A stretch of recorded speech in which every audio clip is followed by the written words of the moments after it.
Bienvenue à toutes et à tous. Merci d'être au rendez-vous de la nouvelle édition du Journal de l'économie.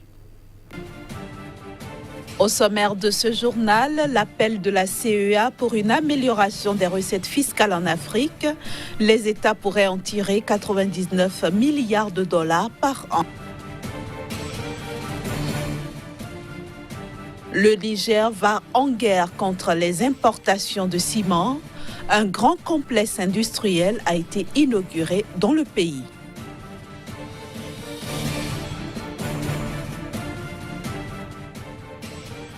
Enfin, l'industrie touristique pourrait engendrer environ 33 millions d'emplois en Afrique au cours des 10 prochaines années.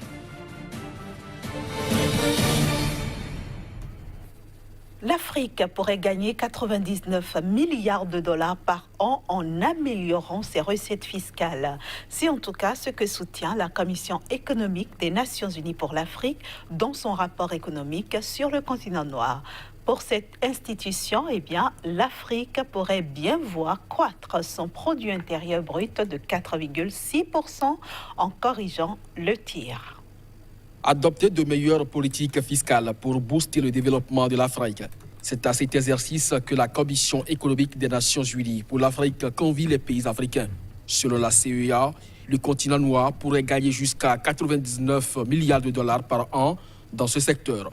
L'institution soutient qu'une amélioration des politiques fiscales africaines pourrait faire croître le produit intérieur brut du continent de 4,6%, ce qui soulagerait les finances publiques des gouvernements africains dans un contexte d'accélération des investissements en Afrique.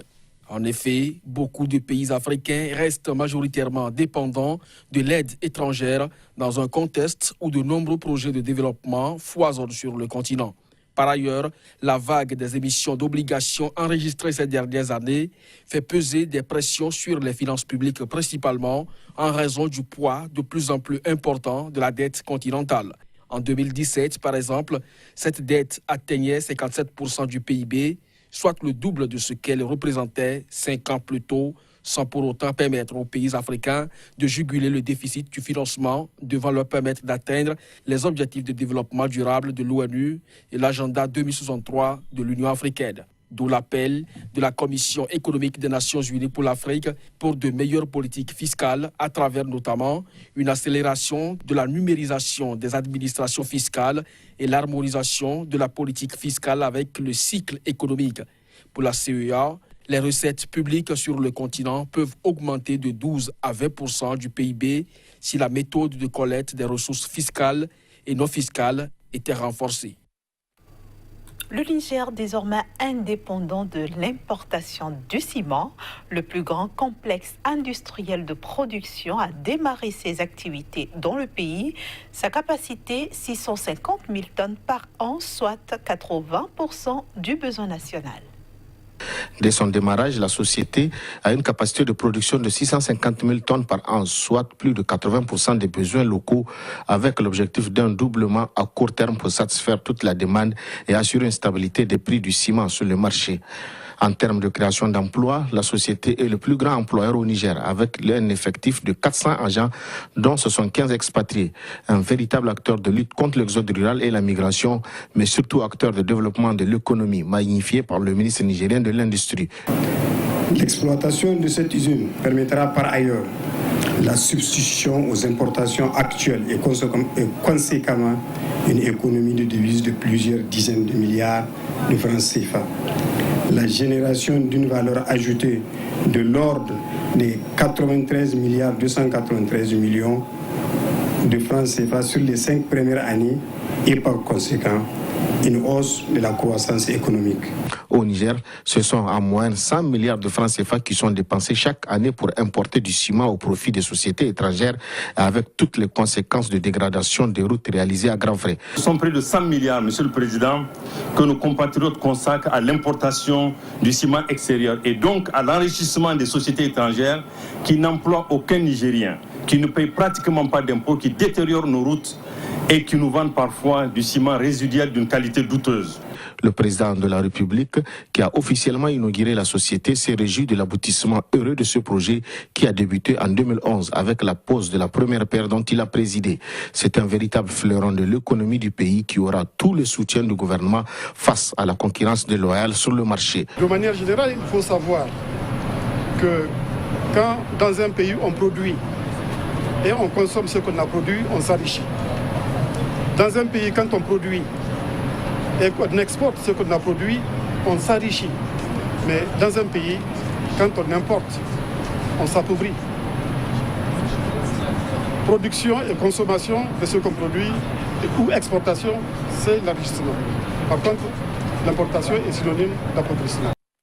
Le secteur touristique va générer près de 33 millions d'emplois en Afrique au cours des 10 prochaines années.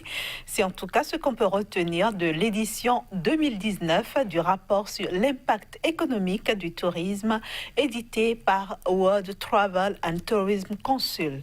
Un rapport qui confirme ainsi la tendance haussière des performances de l'industrie du tourisme sur le continent noir.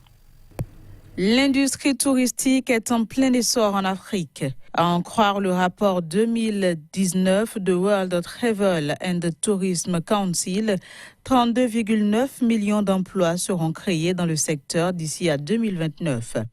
Ce qui confirme la tendance en hausse des performances de cette industrie sur le continent noir. En effet, en 2018, le secteur comptait environ 24,3 millions d'employés, soit 6,7% de l'emploi total en Afrique. Les prévisions pour 2029 indiquent que le continent attirera 81,3 millions de touristes internationaux contre un total de 67 millions d'arrivées touristiques en 2018. Autant dire que les économies africaines vont continuer à bénéficier de l'afflux financier qu'entraîne l'arrivée des touristes internationaux qui l'an dernier ont dépensé près de 58,5 milliards de dollars, ce qui représente 9,6% des exportations du continent en 2018. Selon le World Travel and Tourism Council, 70% de ces dépenses ont été enregistrées dans le tourisme de loisirs, tandis que 30% concernaient le tourisme d'affaires. Par ailleurs, le secteur du tourisme et du voyage a enregistré une croissance de 5,6% en 2018 en Afrique et a contribué à hauteur de 8,5% de son produit intérieur brut. De quoi encourager davantage les investissements de plus en plus soutenus constatés ces derniers mois dans le secteur. C'est la fin de la première partie de ce journal. Nous nous retrouvons dans un instant pour la suite.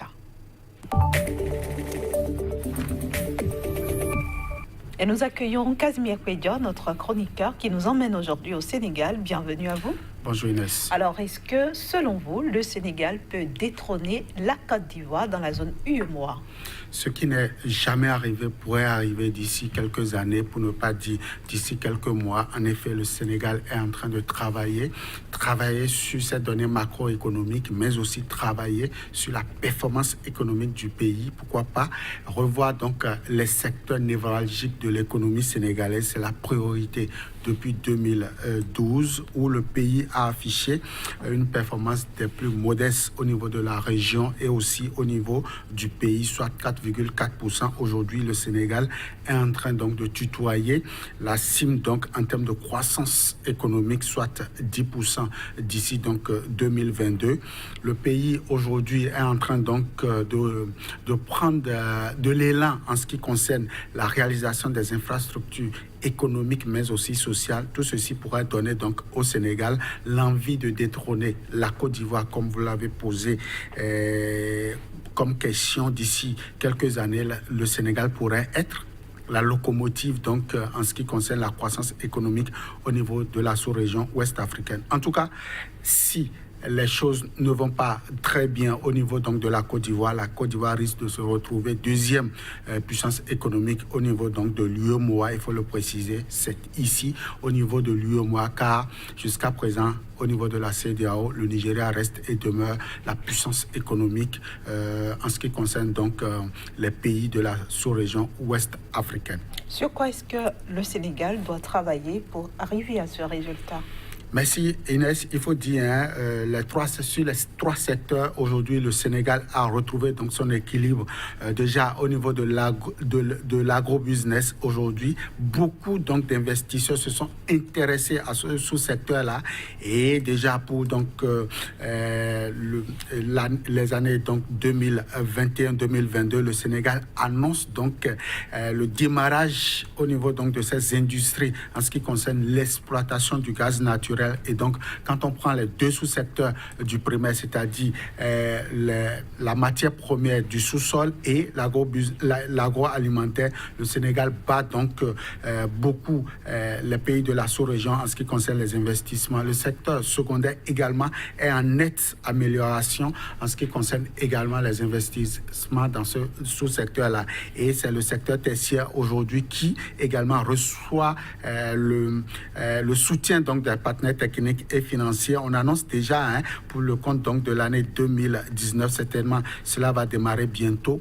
Le ralliement donc de certaines villes au niveau de la sous-région ouest africaine grâce au premier train express régional qui va donc desservir beaucoup de pays au niveau de la sous-région ouest africaine. Le tourisme et le commerce également seront de la partie en ce qui concerne donc la relance de l'économie du Sénégal. Donc aujourd'hui, on peut affirmer que le Sénégal a retrouvé son équilibre, a retrouvé son potentiel économique pour véritablement impacter l'économie non seulement de ce pays, mais également de la sous-région ouest africaine. Est-ce que cet équilibre dont vous parlez peut réellement menacer la Côte d'Ivoire puisque ce pays-là ne dort pas?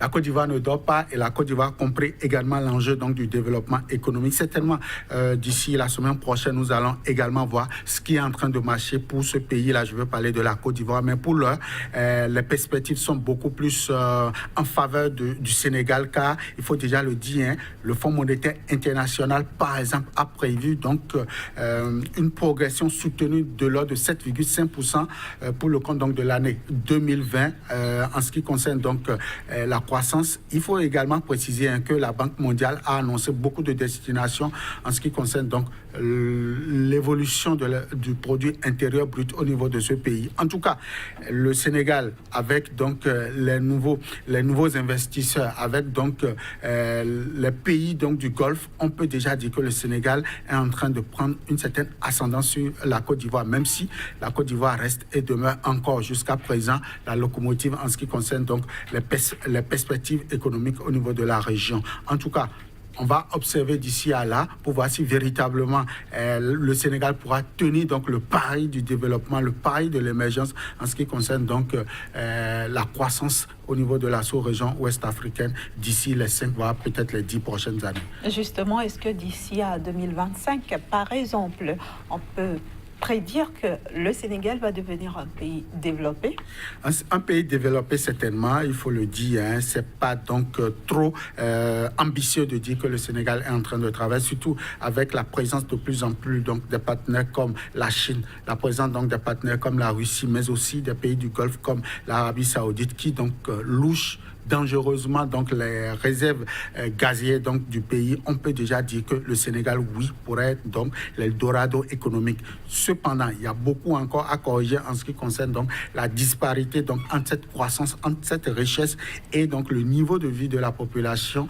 Il y a encore de la disparité. Le pays va encore travailler car aujourd'hui, on compte encore 45% de la population qui vit au-dessous donc de la pauvreté. C'est des données qui ne favorisent forcément pas certaines données statistiques au niveau du pays. On note également que aujourd'hui le Sénégal n'a pas encore gagné le pari de l'électrification rurale, même si beaucoup de projets sont envoyés dans les localités donc les plus reculées. Le Sénégal reste encore en marge de tout ceci. En tout cas, on va observer pour le compte donc du deuxième semestre de l'année 2019 les performances de ce pays, car après les élections donc présidentielles qui offrent beaucoup plus d'atouts à cette économie grâce à la stabilité retrouvée, on peut déjà dire que beaucoup d'investisseurs pourront venir pour le compte donc de l'année 2019 au niveau de ce pays-là. Merci beaucoup, merci Kazmi Kwedio pour toutes ces explications. On se donne rendez-vous au prochain numéro. Toujours avec le même plaisir. Voilà, chers amis téléspectateurs, ce sera tout pour aujourd'hui, mais restez sur SICA puisque les programmes continuent et rendez-vous donc dans 2 jours.